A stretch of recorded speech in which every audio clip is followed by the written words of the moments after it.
우리나라에서 노벨 문학상 후보였던 고은 시인이 지었던 극꽃이라고 하는 시가 있습니다. 제가 그 시를 읽어드리겠습니다. 내려갈 때 보았네, 올라갈 때 못 본 그 꽃. 끝입니다. 끝. 아주 짧죠? 내려갈 때 보았네, 올라갈 때 못 본 그 꽃. 사람은 마음의 여유가 없을 때는 봐야 될 것을 보지 못한다 합니다. 사람들은 눈을 떴다고 해서 다 똑같은 것을 보는 것은 아니에요. 마음을 담아야 눈이 보입니다. 우리의 인생길에 힘들고 어려울 때 하나님께서 외롭지 말라고 꽃을 주셨습니다. 수많은 가족이라는 꽃, 또 은혜라는 꽃, 교회라는 꽃, 가장 가까이 있는 사람들의 꽃들을 허락하셨지요. 그런데 야망과 욕심을 따라 정상을 향해서 정신없이 달리면 그 꽃은 보이지 않는답니다.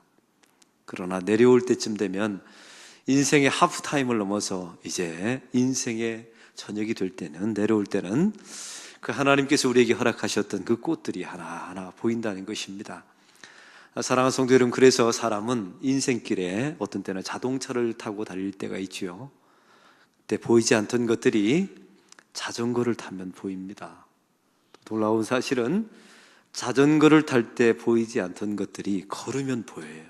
그래서 우리는 인생을 살아가면서 항상 자동차만 타지 마시고 걷기도 하시고, 또 어떤 때는 자전거도 타시면서 하나님께서 여러분의 인생길에 보여주셨던 그 꽃들을 다 보며 누리면서 감사하며 사는 저와 여러분이 되기를 바랍니다. 오늘 말씀을 통해서 하나님의 시선이 어디를 향해 있는지, 또한 우리의 시선이 어디를 향해야 되는지, 이런 관점으로 말씀을 보기를 원합니다. 사도 바울은 이제 3차 전도 여행을 마치고 예루살렘에 입성하게 되었습니다. 예루살렘에 도착했을 때 유대인들에 의해서 모함을 받고 오해를 받게 되죠. 두 가지였습니다. 사도 바울이 율법을 지키지 말라 했다. 사실은 오해였습니다. 사도 바울은 율법을 지켰던 사람이었죠. 단지 한 가지, 율법으로 구원받는 것은 아니다라고 말했을 뿐입니다. 이런 음해를 받습니다. 또 한 가지, 이 사도 바울은 예루살렘 성전에 들어갔을 때 드로비모라고 하는 이방인을 데리고 왔다라는 오해, 모함을 받습니다. 사도 바울은 이방인 드로비모를 성전에 들여보낸 적이 없었습니다. 유대인들이 바울을 끌고 가서 죽도록 내리칩니다. 폭행을 가하게 되죠. 이때 로마 천부장에 의해서 구사일생으로 사도 바울이 구조를 당하게 됩니다. 이때 사도 바울이 로마 천부장에게 정중하게 부탁을 합니다. 나에게, 저 유대인들에게 말할 수 있는, 간증할 수 있는 기회를 달라고 말이죠.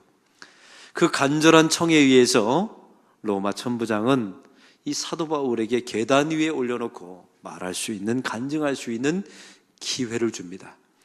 바로 이때 사도 바울이 했던 간증의 내용이 오늘 본문의 이야기입니다. 오늘 본문은 이 사도 바울이 예수님을 다메섹 도상에서 만났던 이야기를 말하고 있습니다. 이 사도 바울은 다메섹으로 왜 갔습니까? 예수 믿는 사람들을 잡아 체포하고 감옥에 가두려고 가던 길이었습니다. 그 가던 길 중에 우리 예수님께서 사도 바울을 만나 주십니다. 그 내용이 오늘 본문 6절에 나와 있습니다. 6절을 다 같이 읽겠습니다. 가는 중 다메섹에 가까이 갔을 때 오종쯤 되어 호련히 하늘로부터 큰 빛이 나를 둘러 비치매.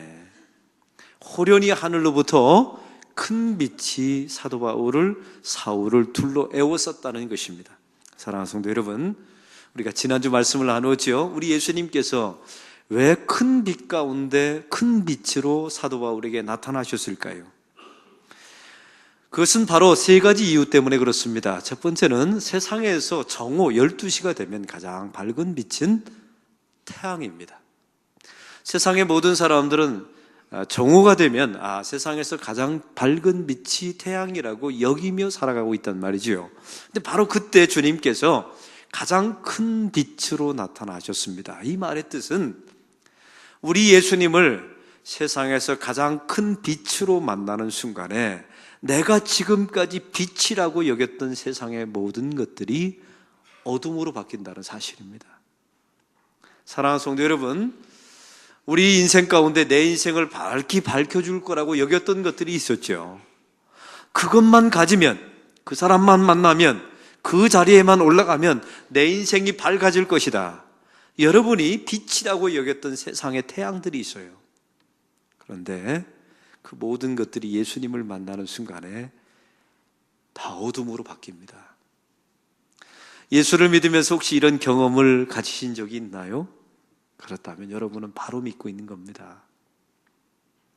그 큰 빛이신 예수님을 만날 때 내가 지금까지 추구하고 소망했던 세상의 모든 것들이 어둠이었구나, 이것을 발견하게 된단 말이죠.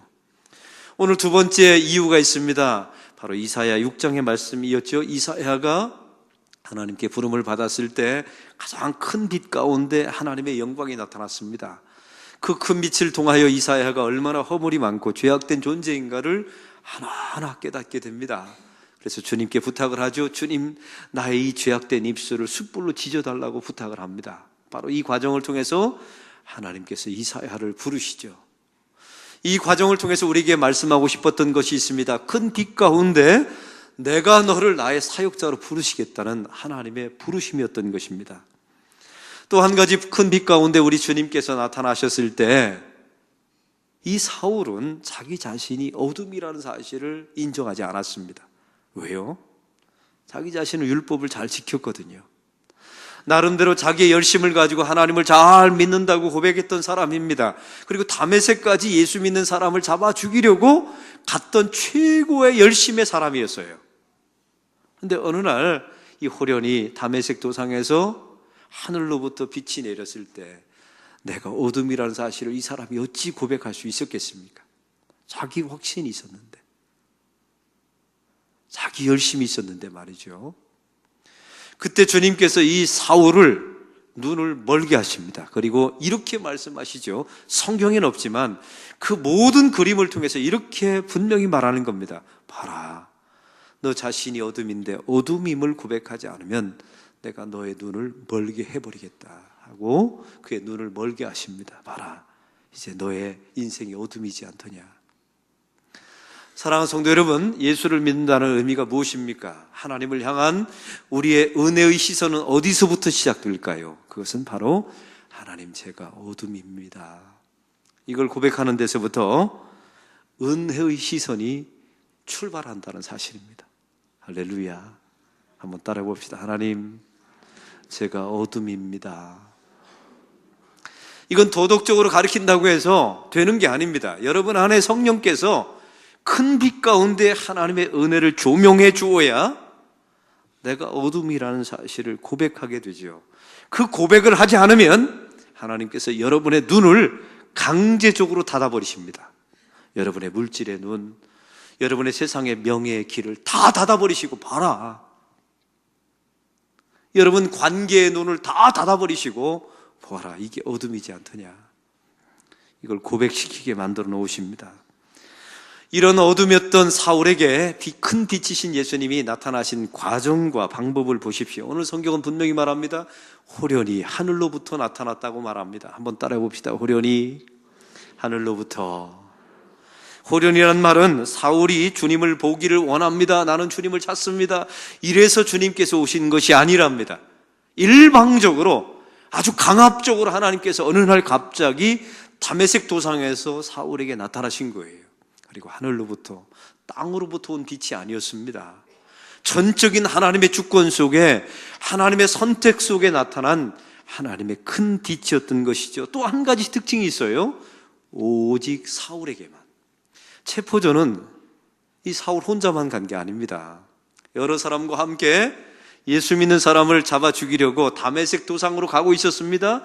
그런데 이상한 것은요, 오직 빛은, 그 빛이 나타나는데 눈이 먼 것은 사울만 멀었습니다.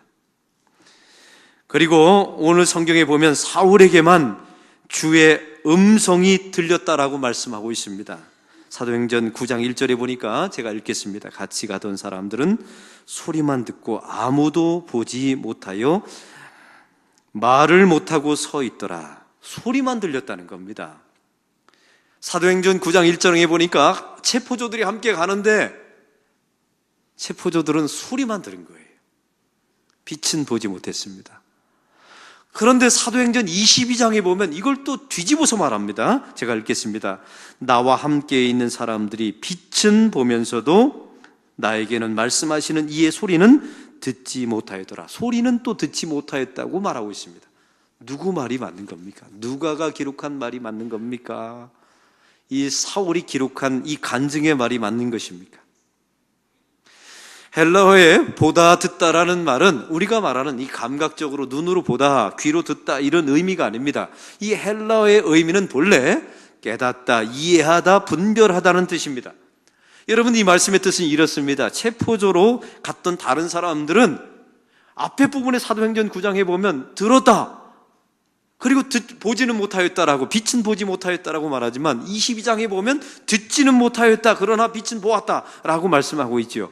왜 이 상반된 말씀을 하냐면 이들에게는 완벽한 하나님의 계시가 이해되거나 분별되지 않았다는 겁니다. 그런데 오늘 성경의 사울은 보십시오. 사울은 보았습니다. 그리고 들었습니다. 이게 무슨 뜻이냐면 사울은 완벽하게 하나님의 뜻을 깨달았고 이해했고 분별했다는 것입니다. 사랑하는 성도 여러분, 이게 구원받은 사람들의 모습이에요. 사울이 학식이 많아서 이해하고 분별한 것입니까? 여러분, 사울이 다른 사람들보다 더 착하고 선하고 율법을 잘 지켰기 때문에 하나님의 계시가 이해되고 분별된 것입니까? 그렇지 않습니다. 성경은 그걸 말하고 싶은 게 아니에요. 주님께서 일방적으로 자기 자신을 사울에게만 확 집어서 계시하신 겁니다. 체포조에게는 어떤 때는 듣기도 하고 보지는 못하고, 보기는 하나 듣지 못하고, 분별하지 못할 수 없도록 그들이 이해할 수 없는 상황으로 만들어버렸지만 사울은 보고 들었습니다. 완벽하게 이해하고 완벽하게 분별했다는 말이죠. 누가 그렇게 만들었을까요? 우리 주님께서 사울에게만 계시하신 것입니다. 사랑하는 성도 여러분, 기독교와 타 종교의 차이가 여기에 있어요. 세상의 모든 종교는 다 종교라는 이름을 가졌습니다. 기독교는 종교가 아니에요. 계시라고 말합니다. 모든 종교의 도식은 무엇입니까? 사람이 지극정성을 다합니다. 신의 마음을 감동시킬 수 있다라고 사람들은 생각해요. 신의 마음이 감동되었을 때 내가 원하는 것을 얼른 요구하죠. 그래서 내가 원하는 것을 얻어낸 후에 뭐라고 말하냐면 내가 열심으로 기도했기 때문에 내가 얻었다라고 자기를 자랑합니다. 누가 시작한 겁니까? 자기가 먼저 시작하고 결론은 무엇입니까? 내가 열심히 구했기 때문에 얻었다고 말합니다. 이게 세상의 모든 종교의 도식이에요. 기독교는 이런 게 아닙니다. 결국 이런 세상의 모든 종교는 자기로부터 출발해서 자기로부터 끝나고 자기 자신을 숭배하는 자기 숭배주의자에 불과해요. 그런데 기독교는 종교가 아니라 계시라고 말합니다. 우리 주님께서 자기 자신을 보여주고 자기 자신의 말씀을 들려주어야만 우리가 듣고 이해하고 깨닫습니다. 그리고 분별합니다. 내로부터 시작되는 게 아니에요. 호련히 하늘로부터 하나님께서 우리에게 계시해 주시죠. 그리고 우리가 그 계시된 바와 같이 깨닫게 되고 이해하게 되는 것입니다. 바로 이런 하나님의 시선, 은혜의 시선이 저와 여러분에게 임한 줄로 믿습니다.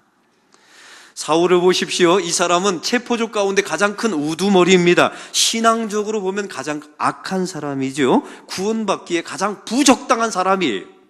그럼에도 왜 하나님의 은혜의 시선이 유독 사울에게만 임했을까요? 다른 사람은 다른 성경에 보니까 듣기도 하고 보지 못하였다, 보았으나 듣지 못하였다라고 말하는데 사울만은 보았고 들었답니다. 완벽하게 이해하고 분별했대요. 그리고 사울만 눈이 멀었습니다.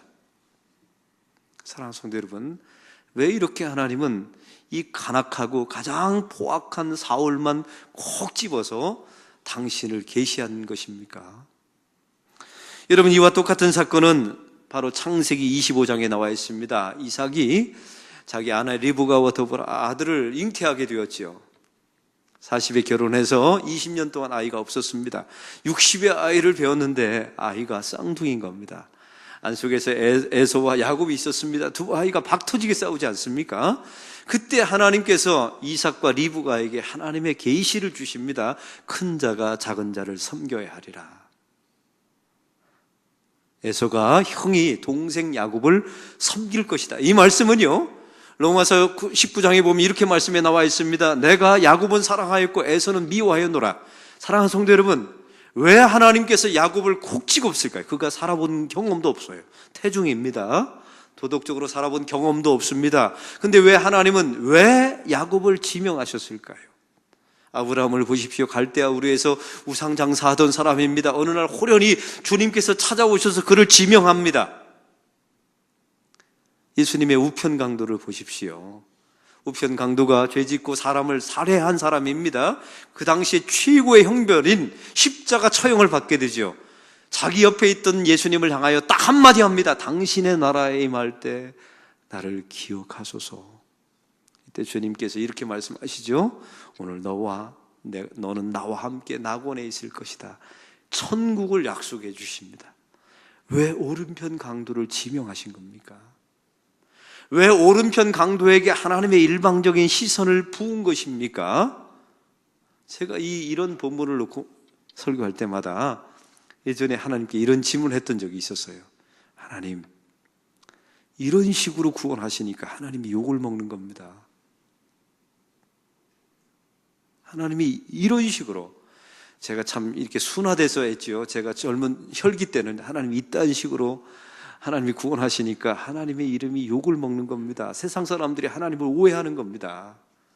좀 세상적으로 착하고 선하고 좀 인간성도 좀 좋고 나눌 줄도 알고 좀 가정도 좀 번듯하고 이런 사람 선택해야 하나님이 욕을 안 먹는데 왜 이딴 식으로 하나님이 선택해서 욕을 먹으십니까? 제가 하나님께 질문했던 적이 있었어요. 주님께서 제 마음의 감동으로 이런 말씀을 해주셨습니다.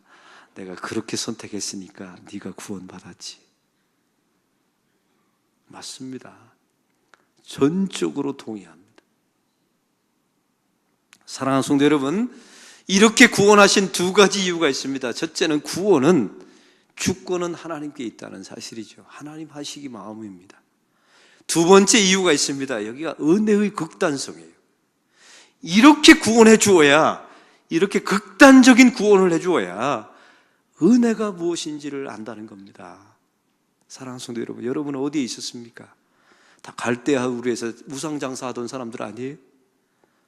우리가 다른 사람을 마음으로 심령으로 죽이고 십자가에 처형당했던 그 자리에 우리가 매달려 있던 사람들이 아닙니까? 우리가 복중 안에서 아무것도 도덕적인 행위를 보이지 않았을 때 주님께서 우리를 만세전부터 선택받은 그런 존재들 아닌가요? 예수를 믿는다는 것은, 그래서 이런 하나님의 은혜를, 극단적인 은혜가 나에게 임했다는 사실을 감사하고, 이것이 기적임을, 여러분 병 고치는 게 기적이 아니라 이렇게 극단적인 은혜로 구원받았다는 사실을 고백하는 것이 하나님의 백성들인 줄로 믿습니다. 큰 빛이신 예수님을 만난 사울에게 그러면 어떤 일이 일어났습니까? 다메섹 도상에서 두 가지 일이 일어납니다. 첫 번째는 눈이 멀어버립니다. 더 이상 세상을 볼 수 없게 되지요. 여기는 다음 같은 의미가 속해 있습니다. 지금까지 사울은 세상을 바라보면서 살았습니다. 그리고 세상에 추구하며 세상에 속한 사람이었죠. 내 눈에 보이는 것이 다, 모든 것이 다 여기며 살아왔습니다. 그런데 하나님께서 그의 눈을 강제적으로 닫아버리십니다. 그때부터 하나님의 시선이 보이기 시작하는 거예요. 사랑하는 성도 여러분, 그래서 어떤 때는 눈을 닫을 필요가 있어요. 우리 교훈 가운데 한 분이 그러시더라고요. 목사님, 기도는 해야 되는데 왜 이렇게 복잡하고 세상이 시끄러운지 기도할 시간이 없어요. 제가 이렇게 말했지요. 집사님, 걱정하지 마시고 눈 감으세요. 눈 감으면 그 자리가 골방이 됩니다. 귀 막으세요. 그러면 그 자리가 광야가 됩니다. 거기서 주님을 만나셔야 돼요. 하나님의 시선을 향해서 하나님을 향한 시선을 두는 법을 저와 여러분이 연습하셔야 합니다. 이 사울의 눈을 주님께서 강제적으로 닫아버리시고 하나님의 시선, 하나님의 음성을 듣게 하십니다. 사랑하는 성도 여러분, 우리 눈과 귀가 다 열렸다고 너무 자랑하지 마세요. 기독교는 그런 곳이 아닙니다. 때가 되면 눈을 닫는 법도 배우셔야 되고, 때가 되면 귀를 닫는 법도 배우셔야 합니다. 또한 이 큰 빛으로 나타나신 예수님을 통하여 사도 바울, 오늘 성경의 사울은 끌려서 다메섹에 갑니다. 지금까지는 자기 발로 걸어 다녔습니다. 자기의 뜻에 따라 자기가 주동하고 자기가 선봉에 서서 모든 세상의 것을 끌어갔어요. 이제는 끌려다닙니다. 예수 믿는다는 것은 주님께 끌려다니는 거예요. 제가 항상 드리는 말씀이죠. 저는 목회를 하면 할수록, 연수가 깊어만 갈수록 제가 깨닫는 게 있어요. 제가 끌고 간다고 끌려오는 게 아니구나. 저도 주님께 끌려가야 된다는 것을 배우게 됩니다. 힘을 쫙 빼고 주님의 말씀에 적용해서 끌려가면 여러분에게 가장 좋은 곳으로 하나님께서 인도해 주시리라고 저는 믿습니다. 오늘 성경에 보면 예수님께서 말씀하십니다. 나는 내가 박해하는 나사렛 예수라. 주님께서 말씀하시죠. 이 눈이 먼 사울이 그제서야 10절에 이렇게 말합니다. 내가 이르되 주님 무엇을 하리이까? 오늘 본문에 나와 있죠. 한번 따라해 봅시다. 내가 이르되 주님 무엇을 하리이까?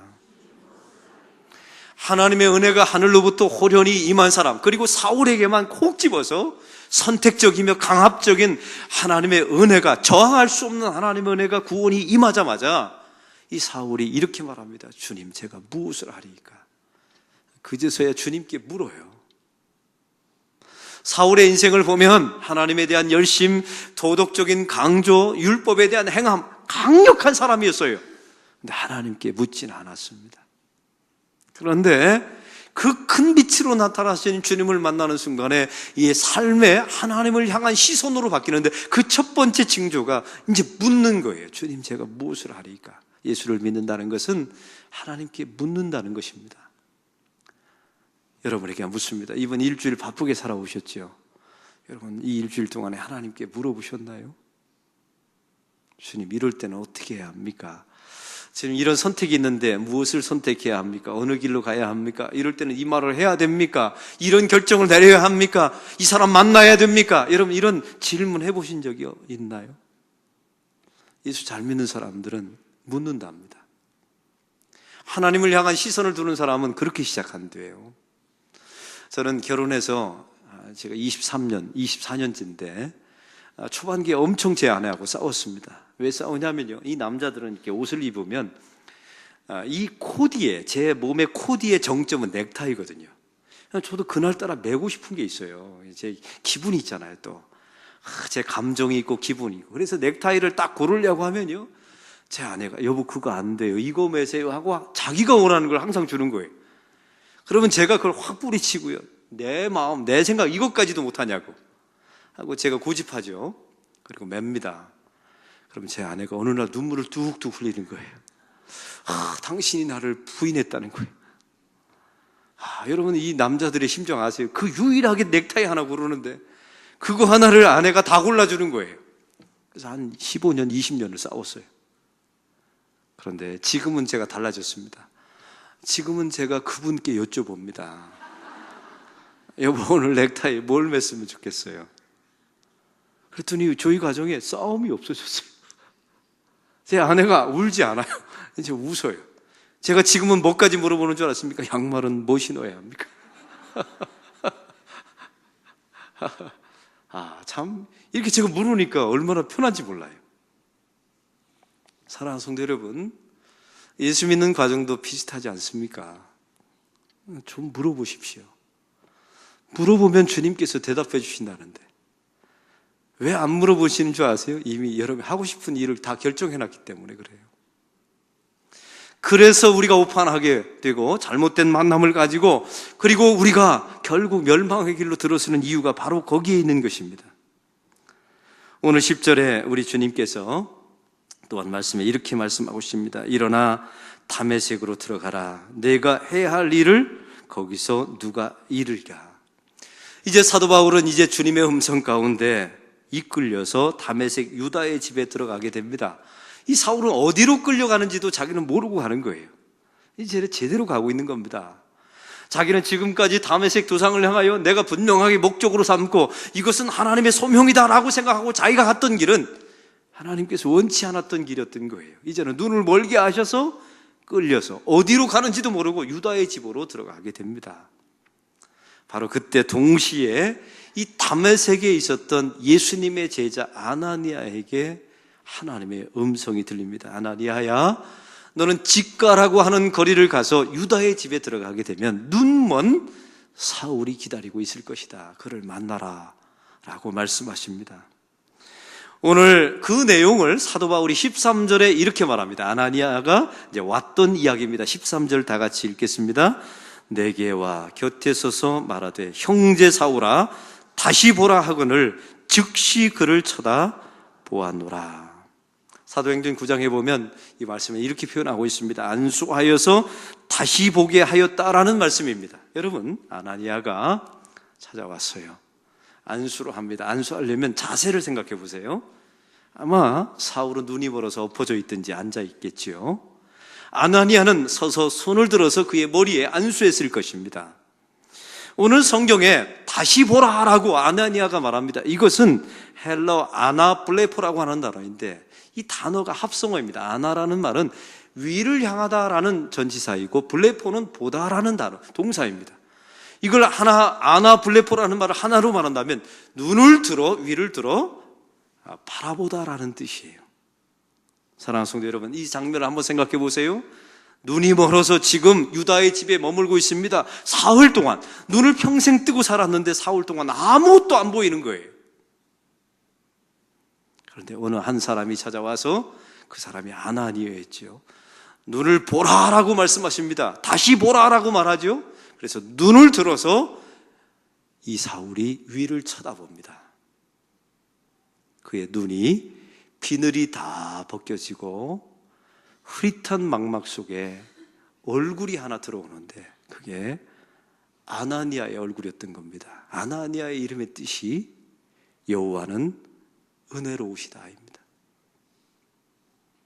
기가 막히죠. 여러분, 이 장면에 보면 하나님의 시선이 얼마나 정확한지를 알 수 있어요. 다메섹거스에 올라갈 때 정오에 11시 30분도 아닙니다. 정오에 세상 사람들이 태양이 가장 밝은 빛이라고 여겼던 그 시간, 주님께서 큰 빛으로 나타나셔서 세상의 모든 것을 다 어둠으로 만들어 버리세요. 얼마나 정확하십니까? 그 체포조 가운데 주님께서 우연히 말씀하신 게 아닙니다. 이 사울만 보고 듣게 하셔서 그의 눈을 그만 멀게 하세요. 하나님께서 그에게 정확하게 계시하십니다. 하나님의 선택적인 은혜를 정확하게 표현하시죠. 하나님의 시선이 얼마나 정확합니까? 직가라고 하는 거리를 지나서 왔습니다. 나는 어디로 왔는지도 몰라요. 눈을 떠서 보니까 자기가 온 거리가 직가입니다. 스트레이트 로드, 곧은 길입니다. 여러분, 이게 마가복음에 나와 있는데 주의 길을 곧게 하라, 그의 길을 평탄케 하라. 직가라는 의미는요, 예수 그리스도를 상징하는 거리예요. 자기도 모르게 직가라고 하는 거리를 지나서 유다의 집에 온 겁니다. 너무 정확하죠. 그리고 처음으로 다시 보라, 아나니아가 외쳤을 때 그가 눈을 들어서 쳐다볼 때 첫 번째 자기 망막에 맺힌 상이 여호와는 은혜로우시다. 이 아나니아의 얼굴이 자기 눈에 보이는 겁니다. 정확한 하나님의 시선이 이 사울에게 임하게 된 것입니다. 사랑하는 성도 여러분, 예수를 믿는다는 의미가 무엇일까요? 나에게 임한 만세전부터 계획하시고 한치의 오차도 없이 나에게 임한 그 하나님의 은혜의 시선을 온몸으로 받고 우리 자신도 눈을 들어서 하나님을 바라보는 것, 여호와는 은혜로우시다, 그분을 바라보는 것이 성도의 인생입니다. 할렐루야. 저는 아기의 인생과 성도의 인생이 참 비슷하다는 생각이 들어요. 아기가 어머니 태 속에 있으면 눈을 뜹니까? 감습니까? 눈을 감죠. 왜요? 눈을 뜨면 양수가 들어가니까. 그래서 눈을 감고 있어요. 어둠이겠죠. 모든 것이 다 어둠일 겁니다. 하나님께서 우리에게 그런 걸 말씀해 주시는 것 같아요. 너 어둠이다. 네 어머니 뱃속에서 눈을 감고 어둠이었다. 이걸 말씀해 주시는 것 같아요. 그리고 우리는 태어나게 되죠. 그리고 눈을 이제 뜹니다. 그때부터 우리가 세상을 바로 보는 게 아니에요. 부모님은 그때 모비를 통해서, 모빌 아시죠? 천장에다 모비를 달아놓고 시선을 고정하는 법을 가르쳐 주죠. 성도의 인생도 마찬가지입니다. 여러분이 예수 믿기 전에, 하나님의 복음을 알기 전에, 하나님의 시선을 받기 전에는 우리는 모두 다 어둠이었어요. 그런데 하나님의 말씀과 기도와 예배와 이런 자리를 통해서 시선을 하나님께 고정하는 법을 배우죠. 그게 우리의 인생의 모빌이에요. 그리고 부모가, 어머니가 찾아와서 우리에게 먼저 시선을 정확하게 맞춰주십니다. 그러면 그제서야 아기가 흔들렸던 눈동자를 어머니와 함께 딱 마주치고 방긋 웃는 겁니다. 그리고 세상에서 그 가장 약한 어린아이가 세상에서 가장 평화로운 얼굴로 살아가게 되죠. 이게 샬롬 아닙니까? 사랑하는 성도 여러분, 하나님의 은혜의 시선은 아주 정확합니다. 한치의 오차도 없이 저와 여러분의 삶 가운데 임한 줄로 믿습니다. 이제는 여러분의 시선을 들어서 위를 바라보아 하나님은 은혜로우시다. 이것만 바라보는 저와 여러분이 되기를 소망합니다. 좀 인생의 모비를 통해서 연습 좀 하세요. 말씀과 예배와 기도를 통해서 흔들렸던 여러분의 눈을 자꾸만 주님께 좀 고정하시는 연습을 하시길 바랍니다. 피겨 선수 김연아에게 사람들이 질문을 했습니다. 당신은 이렇게 핑핑 도는데 왜 어지럽고 쓰러지지 않냐고 했더니 아주 좋은 답을 해주었다면서요. 나는 내 눈에 보인다고 다 보지 않습니다. 한 곳만 봅니다. 사람은요, 마음 먹으면 한 곳만 볼 수 있어요. 이 마음이 가면 볼 수 있는 겁니다. 세상은 얼마나 빠르게 돌아가는지 모릅니다. 세상은 우리를 어지럽게 만듭니다. 다 보면 여러분은 쓰러져요. 다 보면 안 돼요.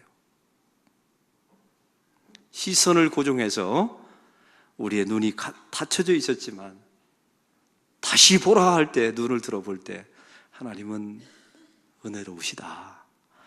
이 한 곳만 바라보면, 사랑하는 성도 여러분, 세상이 아무리 어지럽게 해도 우리는 어지럼 타지 않습니다. 세상이 아무리 빨리 돌아가도 성도는 그곳에 꿋꿋하게 견딜 수가 있습니다. 다시 고은 시인의 그 곳으로 돌아갑니다. 내려올 때 보았네, 올라갈 때 못 본 그곳. 사랑하는 성도 여러분, 하나님의 여러분의 인생길에 이미 수많은 꽃들을, 위로화의 꽃, 사랑의 꽃, 가족이라는 꽃, 또 여러분의 은혜의 꽃들을 수많이 피게 하셨어요. 바쁘시게 살다 보니까 그게 안 보였죠. 근데 제가 보니까 여러분의 인생 이 자리에 앉은 대부분의 40대가 넘으셨어요. 이미 여러분 정상을 지나서 내려오는 인생입니다. 아직도 너무 올라간다고 착각하지 마세요. 다 이미 하프타임을 지나서 인생의 내리막길을 갑니다. 그러면 꽃이 보여야죠. 그 꽃은 아무에게나 보이는 게 아닙니다. 마음에 여유가 있는 사람, 그리고 집중할 수 있는 사람. 여호와는 은혜로우시다. 이곳에 마음을 둔 사람이 하나님이 여러분의 인생길에 주신 꽃이 보입니다. 그래서 그런 사람들이, 하나님, 저는 부족하지만 이런 자녀 주신 것 감사해요. 저는 부족하지만 건강 주신 것 감사해요. 부족하지만 이렇게 좋은 교회 만나게 해주신 것 감사해요. 그런 인생의 꽃을 놓고 하나하나 감사할 수 있게 되지요. 이런 은혜의 시선을 가지고 사는 저와 여러분이 되시기를 축원합니다. 하나님 아버지, 오늘 말씀을 통하여 하나님의 은혜의 시선이 우리에게 정확하게 임했음을 봅니다. 하나님 참 감사합니다. 이런 식으로 구원해 주셨기 때문에 사실 하나님이 욕을 먹었습니다. 하나님 너무 죄송합니다. 그러나 그 극단적인 은혜를 통하여 우리가 얼마나 하나님의 시선을 받았는가, 하나님의 사랑을 받았는가를 시간 고백하며 감사드립니다. 이제는 눈을 들어보라고 다시 아나니아를 통해서 말씀하십니다. 다시 보라, 아나블레포, 눈을 들어 그 주님의 시선을 어린 아기처럼 바라볼 수 있도록 도와주십시오. 하나님, 그러나 우리는 눈이 흔들려서 세상 모든 것을 바라봅니다. 그때 말씀의 모빌, 예배의 모빌, 기도의 모비를 통해서 하나님께 우리 시선을 집중하는 법을 배우게 해 주십시오. 그래서 세상이 아무리 흔들려도 아무리 돌아도 한 곳만 바라보게 하시사 결코 흔들리지 않는 믿음의 백성, 은혜의 시선을 가진 주의 백성들 되게 하옵소서. 하나님, 우리의 인생길이 벌써 하프타임을 지나서 내리막길을 들어섰습니다. 올라갈 때는 야망을 가지고 세상에 정신없이 살 때는 보지 못했던 그 은혜의 꽃들이 보이게 하옵소서. 예수 그리스도의 이름으로 기도하옵나이다. 아멘.